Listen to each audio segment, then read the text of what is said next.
पूजनीय संत समाज देवी और देवता सुने समझे विचार करे और अपना कल्याण करे।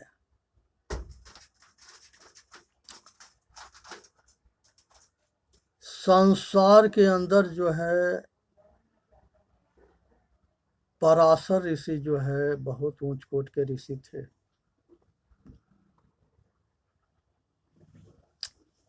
और उन्होंने जो है गंगा पार करने के लिए आ गए और जो केवट था उसकी पुत्री सत्यवती उस अपने पिता के खाना दी थी और कही थी कि पिताजी अगर आज्ञा होखे तो ये ऋषि को हम पार कर दें। कहीं ये सब बहुत गुस्से वाले होते हैं, कहीं शराब वराप दे दे तो बात बढ़ जाएगी या दिक्कत हो जाएगी। उसके पिता कहा कि जा बेटी ऋषि के पार कर दो। ऋषि के पार करने के लिए गई तो वो नौका पर बैठे और उनको पार करने के लिए जब बीच में गई तो ऋषि जो है उनके खोपड़ी पर काम के भूत सवार हो गया। दुनिया भूत न खोजता है, यही भूत है जिसके खोपड़ी पर सवार होता है उसके पतन कर देता है। और ऋषि के ऊपर काम सवार हुआ और वो जो है सत्यवती के छेड़खानी करने लगे।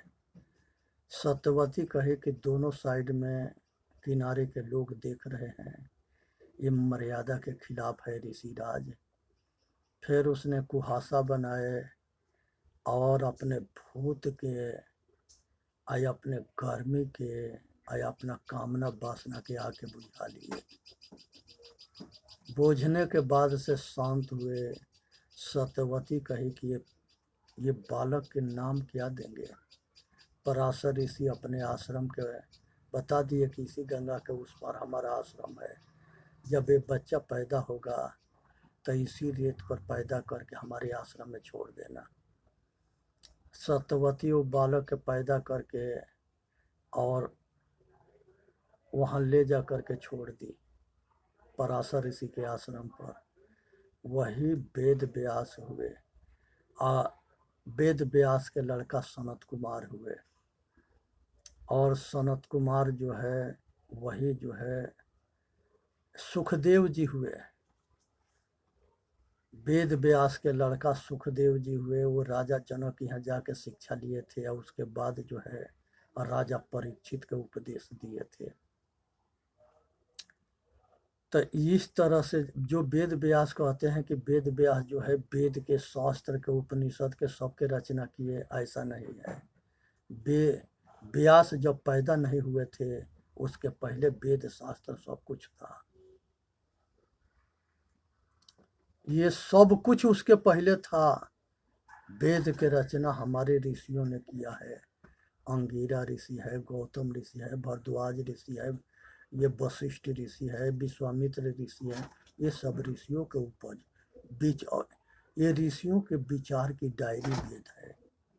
और वेद में आज के समय में अगर कोई बात समाज विरोध दिखाई देता है वो मिलाया गया है। उसको छांट ले, विचार करके छांट ले, जो सत्य है उसे अपना ले, जो असत्य है उसे छोड़ दे। ये नहीं है कि उसको ले करके आप उसमें लड़े मरे। वो महापुरुष के ऊपर जो है कीचड़ उछाले। ये दुर्भाग्य है भारत के। ऐसा नहीं करनी है। अपने खोपड़ी से विचार करो, जो सत्य है उसे अपना लो और जो असत्य है वो छोड़ दो। क्योंकि ये देश हजारों बरस गुलाम था। तो जो आज़ाद होता है और जिसको गुलाम बनाता है उसके संस्कृति इतिहास के पहले नाश करता है। तो इसके अनेकों जो है मालिक हुए आज़ाद, इस और अनेकों राजाओं के बादशाहों के ये गुलाम हुआ।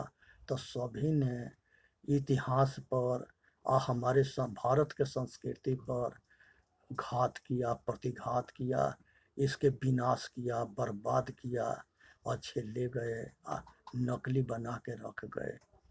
हम लोग नकली से भी खुश हैं न अपने बुद्धि बुद्धि जो है अपने बुद्धि के विकसित करो, विवेकशील बनो, आत्मज्ञानी बनो, सत्य के छांट के अपना लो, असत के छोड़ दो।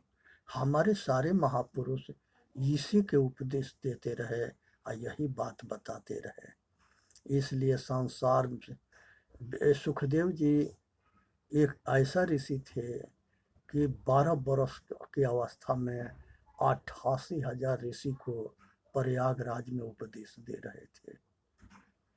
ये सोचने के विषय है कि वो सुखदेव जी कितने ज्ञानी थे। तो सुखदेव जी जो है इनकी जो है बहुत महान ऋषि हुए। वेद व्यास भी बहुत महान हुए। वही कृष्ण पायन के भी नाम कृष्ण पायन के द्वैपायन के नाम से जाने जाते हैं। और वेद व्यास जो है बहुत विचारशील और वो गुरुकुल चलाते थे, काफी विद्वान थे, काफी अच्छे आदमी थे। क्योंकि महाभारत के फिर दोबारा जो है नवीकरण जो है वेद व्यास के माध्यम से हुआ था। उसके बाद से जो है जबाल एक होता है बहुत ऊंच कोट के विचारशील भक्त होता है। जब वो गौतम ऋषि के आश्रम में जाता है जबाल, तो गौतम ऋषि पूछते हैं कि तुम्हारा कुल क्या है, वंश क्या है। उसने अपने माँ से पूछने आया, अब पूछा तो उसकी माँ कही कि हम अनेकों ऋषियों के सेवा करते हुए तुमको पाए हैं। अब हम वो ऋषियों के नहीं बता सकते हैं कि उनका कुल और गोत्र क्या था। जाके ऐसे ही गौतम ऋषि से बताया जबाल। जबाल गौतम ऋषि कहे कि जो सत्य बोलता है वो ब्राह्मण है, चाहे वो भंगी क्यों ना हो, तो सत्य बोलता है इसलिए ब्राह्मण है। और उसको शिक्षा दिए और शिक्षित हो करके आज जबाल बहुत बड़ा आत्मज्ञानी होता है और ऋषि होता है और अपना भी कल्याण करता है, लोक हित में काम करता है। इसी तरह से ब्रह्मा के आश्रम में एक दासी रहती थी। वो दासी के साथ में जो है संयोग करके एक पुत्र पैदा हुआ, जिस पुत्र के नाम जो है नारद हुआ। तो ब्रह्मा पुत्र मानस पुत्र जो है, जो दासी पुत्र जो है नारद हुए, ये ब्रह्म ऋषि हुए।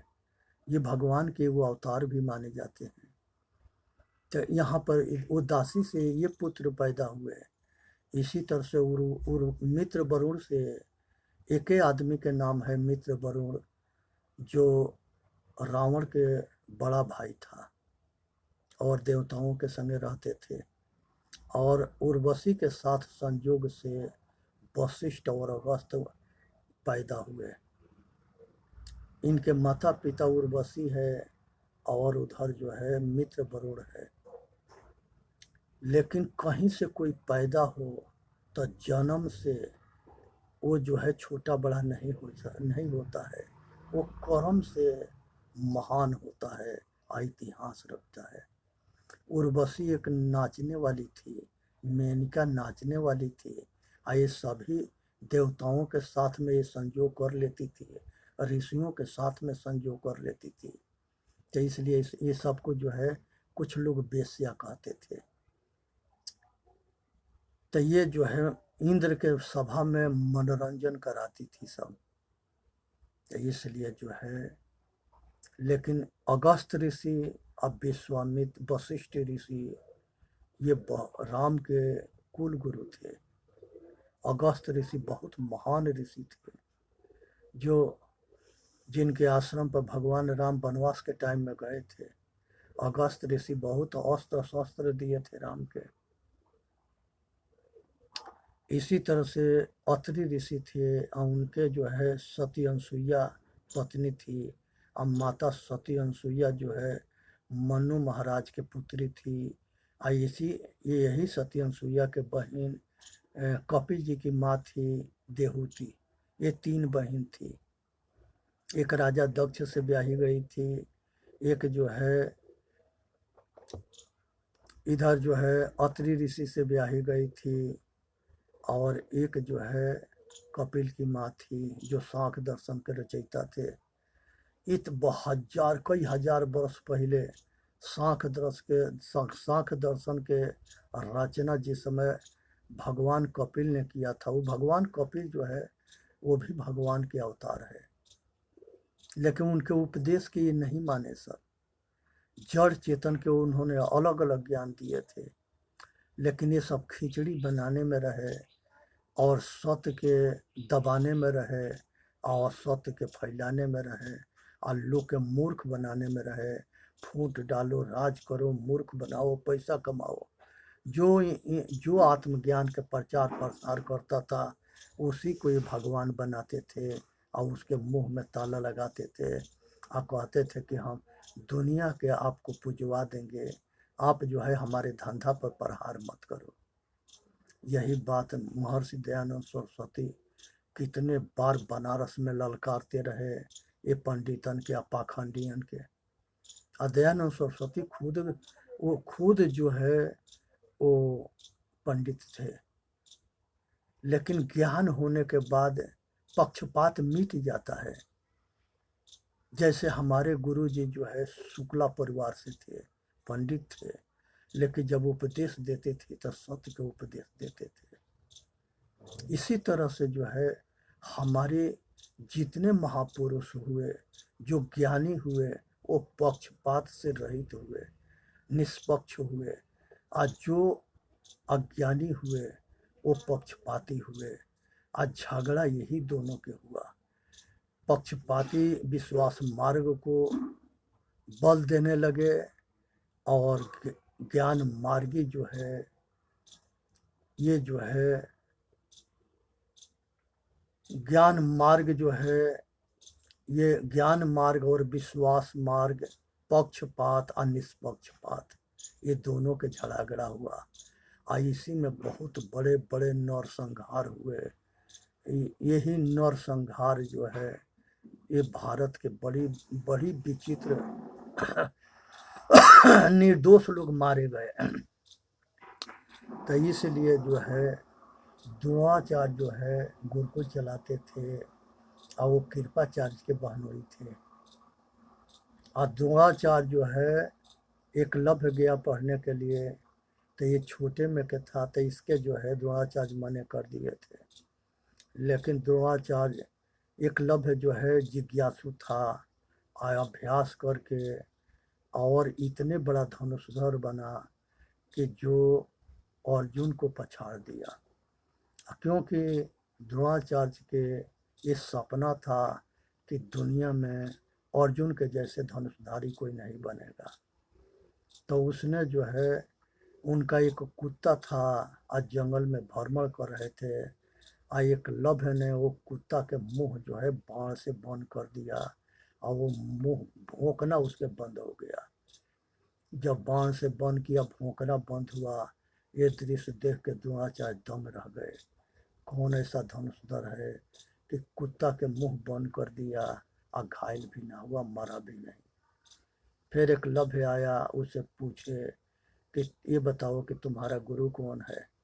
एकलव्य ने कहा कि गुरुदेव आप ही हमारा गुरु हो। कहे कि हम तो नहीं जानते हैं तुम्हारे को। कहे कि आपके ये मूर्ति हम लगा के आपके गुरु के साक्षी मान करके हम अभ्यास करके धनुषधर बन गए। कहे कि तो गुरु दक्षिणा दे दो। गुरु दक्षिणा में दहिना अंगूठा मांग लिए, जिसे तीर चलाते हैं। तो ये जो है एकलव्य जो है ये धोखा को ना समझा, अपना अंगूठा काट के दे दिया। तो ये गद्दार जो है इतने बड़े आचार्य होने के बावजूद भी, इतने बुद्धिजीवी होने के बाद, इतने सम्मानित होने के बाद एक छोटा सा हरकत से अपने नाम के कलंकित कर लिए। तो ये सोचना चाहिए कि मनुष्य को अपने छवि के खराब ना करे और सबके हित में महापुरुषों के हित था। तो ऐसे कोई गलती ना करें जो उसके नाम के कलंकित करे। इसी तरह से संसार के अंदर जो है कुंती के लड़का वो थी, शादी के पहले कुंवारेपन में सूरज से एक बच्चा पैदा करती है और उस बच्चा का नाम करण होता है। उसको पानी में दहवा देती है कि हमारा प्रतिष्ठा बचा रहे, लोक लाज बचा रहे। वो जा कर के एक हस्तिनापुर के रथवान था, उसी को मिलता है लड़का, और वो दोनों उसको पाल देते हैं। वो लड़का कर्ण के नाम से जाना जाता है और महादानी के नाम से जाना जाता है। वो कर्ण जो है परशुराम जी से जा कर के और वो जो है शिक्षा लेता है, लेकिन अपना परिचय ना बताता है कि हम क्षत्रिय है कि क्या है। एक समय में जब ये पूरा विद्या में पूरा विद्या को में पारंगत हो गया, तो उसके जंघा पर सिर ध करके अब परशुराम जी सो रहे थे, नीचे से वो कीड़ा काट दिया और उसी के खून से सब लथपथ हो गया। और उसी के खून जो है परशुराम जी के जब ठंडा लगा, तो वो देख करके परशुराम जी उठे और कहे कि तुमके कीड़ा काट लिया है और तुमने जो है हमको जगाया नहीं। तब उनको शौक हुआ कि ये पंडित में इतना ज्ञान ना होता है, इतना साहस ना होता है। तुम पंडित ना है तो जरूर जो है ठाकुर है, राजपूत है, क्योंकि इतना कठोर और साहस जो है क्षत्रिय में होता है और में ना होता है, पंडितन में ना होता है। और उसी पर जो है लास्ट में उन्होंने भी, परशुराम जी भी कर्ण को श्राप दिए कि जो विद्या हम तुम धोखा से तुम लिया है, ये विद्या लास्ट में तुमको साथ ना देगा। और इसी के लेकर के लास्ट में कर्ण जो है वो विद्या को भूल जाता है और लास्ट में मारा जाता है। तो ये जो है पक्षपात जो है बहुत लोग के विनाश किया है, इसलिए पक्षपाती ना होनी है और पक्षपात रहित होना है और अपना इतिहास रचना है। संसार में जो है मनुष्य अपने कर्म से महान होता है, इसलिए ये चीज़ को समझनी है। और श्रद्धा जो है श्रद्धाशील होनी चाहिए, ऐसा कोई काम ना करे जिससे किसी के अहित हो। हमेशा मनुष्य जो है अपना कर्म से महान होता है और अपना कर्म के हमेशा ख्याल रखे और अपना कर्म के ठीक करके और अपना इतिहास रखे। एक समय में जो है बहुत ऐसे लोग होते हैं जो अपने मतलब स्वार्थ के लिए कुछ भी करने के लिए तैयार होते हैं, इसलिए ये ध्यान रखनी है कि कोई ऐसा काम ना करे जिससे लोग समाज में हमारा प्रतिष्ठा खराब होके। इसलिए संसार के अंदर जो है मनुष्य जो है अपने कर्म से महान होता है। एक मालिन थी और वो मालिन जो है पूजा में जा रही थी या रास्ता में उसको लघु शंका लगा तो वो पेशाब करने लगी। उसके बाद जो है पेशाब करके वो मिट्टी से ढांक रही थी, तब तक ले पीछे से एक औरत गई तो वहाँ देखे कि सिर पर कुछ पूरी उड़ी या चाना वाना आई सब कुछ सामान ले, वहाँ कुछ गिर गया। मालिन उठ करके पूछी कि पीछे वाली औरत पूछी कि मालिन बहन तो क्या कर रही हो? कहे कि पूजा कर रही हूँ। वो कहे कि क्या पूजा कर रही हो? तो ये देवी के पूजा कर रहे हैं। कहे कौन देवी है? तो वो कह दी कि घूरा देवी है। अब उसने मालिन जो है उसे मजाक करके आगे बढ़ गई और वो बैठ करके लगी बढ़िया से पूजा करने। उसके बाद से जो है पीछे रानी आ रही थी, रानी उसके देख करके वो भी वहाँ पूजा करने लगी। रानी ने मन्नत मान दिया कि अगर हमारा लड़का होगा तो यहाँ मंदिर बनवा देंगे। संजोग बस उसके किस्मत से लड़का हो गया और वहाँ मंदिर बन गया।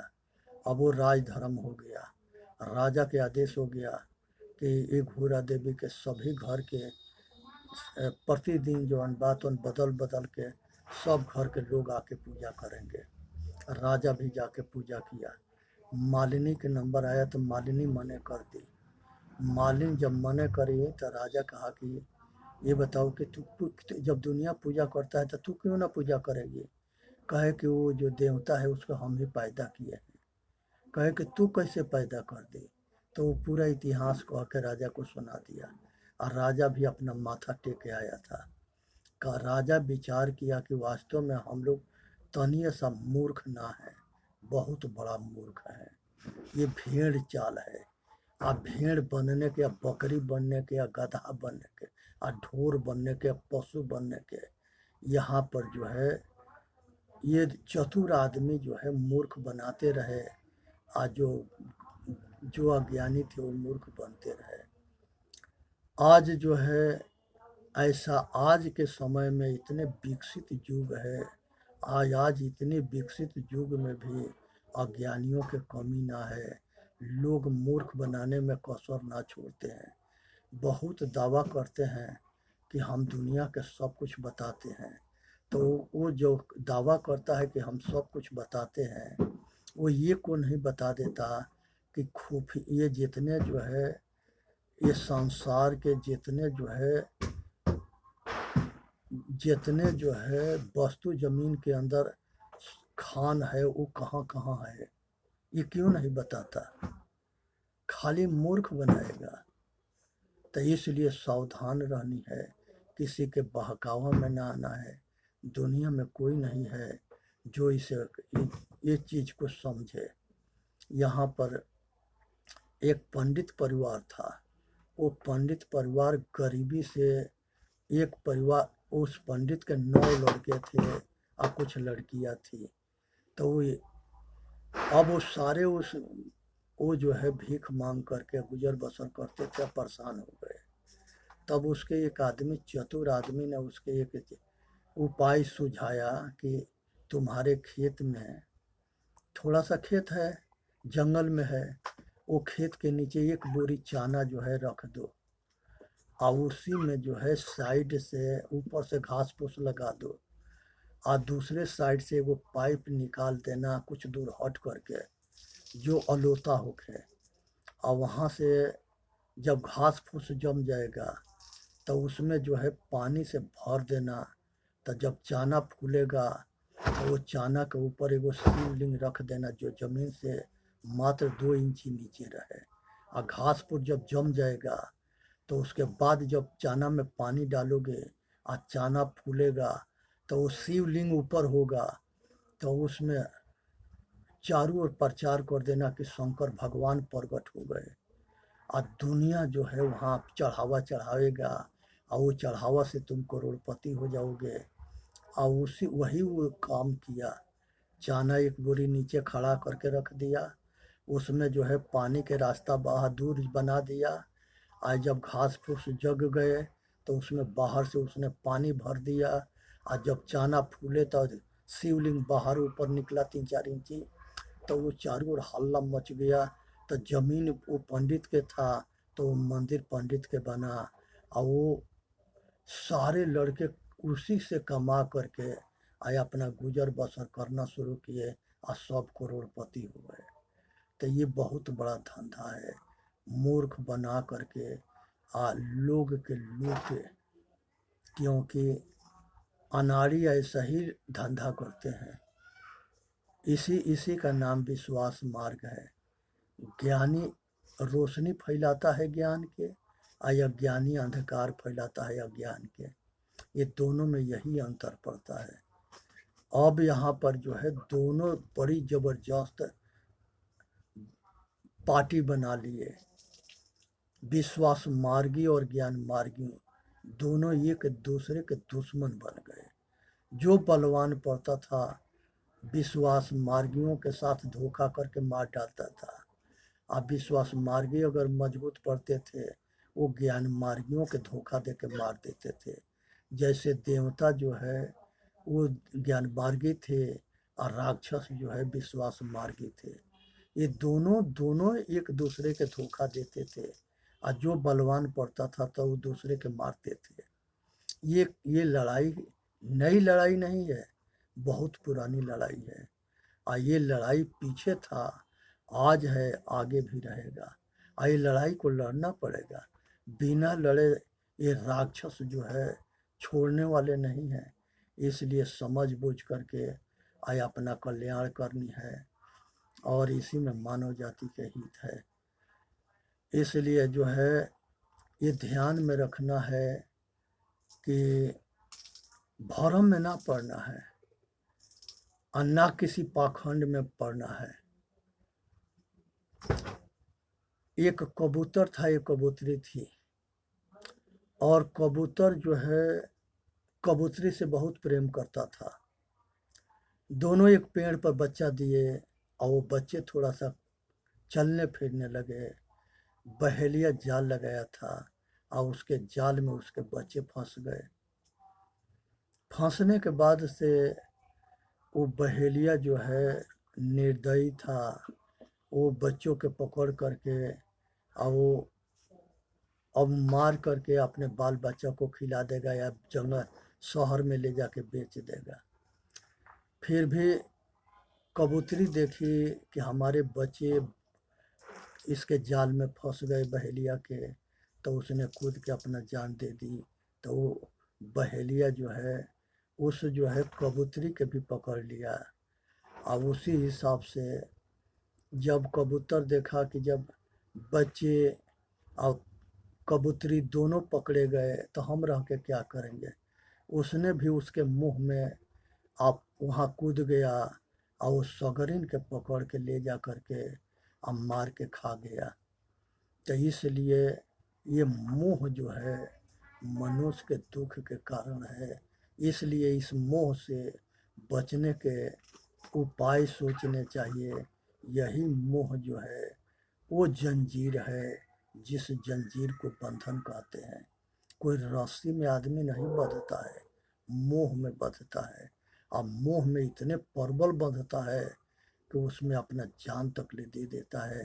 किस तरह से देता है, जैसे कबूतर कबूतरी अपने बच्चों के जाल में फंसे हुए देख करके अपना जान दे दिए थे। इस तरह से मनुष्य जो है मोह में पड़ करके अपने औलाद के अपना परिवार के मोह के चक्कर में अपना जान दे देता है। इसलिए ज़रूरत है कि निर्मोही बनो।